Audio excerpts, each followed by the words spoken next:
Guys, play stupid games, win stupid prizes. You're not going to believe this. It will come as a major shock to all of you, but the defund the police movement seems to be failing. It is seemingly being replaced with a refund the police. Now, I don't know who could have seen this coming.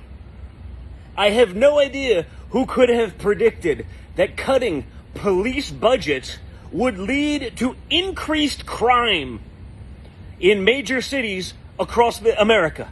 Who could have possibly imagined that that would be the end result of cutting police budgets, forcing good cops into early retirement?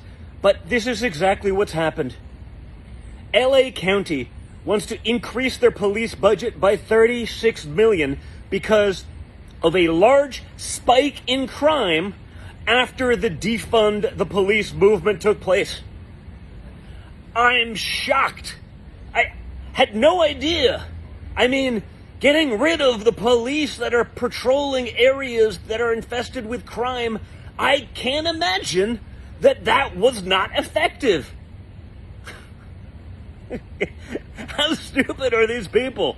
You know, last year the radical left convinced so many Americans that the problem in some of these urban communities where there were high crime areas was actually the police and not criminals.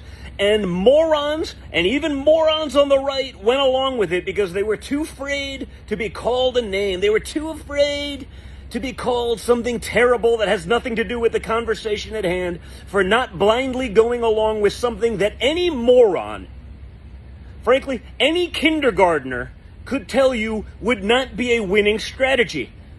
You see it continuing to this day. New York City is trying to revoke the immunity for police so they can be sued personally and individually. That's going to drive good cops into early retirement because they're not taking that risk to do their jobs. If you speak to cops in New York City, they're already telling you, hey, crime numbers aren't down. We're just being told not to enforce the laws anymore, not to arrest people for doing things that they would have been arrested at any other time. And that gives Democrat politicians the ability to say, no, crime is down, when it very clearly isn't. So you see this movement happening. You see it happening in Minneapolis, where they wanted to increase their budget by $6.4 million. Houston wants to up their budget because crime is going through the roof.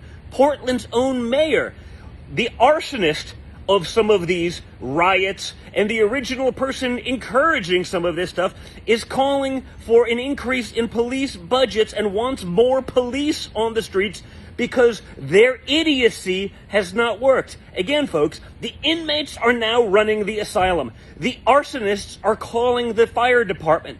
And anyone with a brain could have actually seen this coming. But because the left doesn't have a brain, because they go and follow nonsense talking points like sheep, you had that spike in crime that probably forced more businesses to leave. That will be a blight on many of these communities for years to come, because people aren't going to go back when they know they can't live there safely.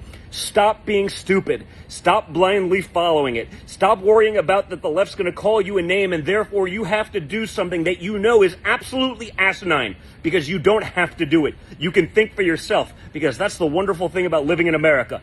And honestly, they're probably going to try to take that away from you in time too.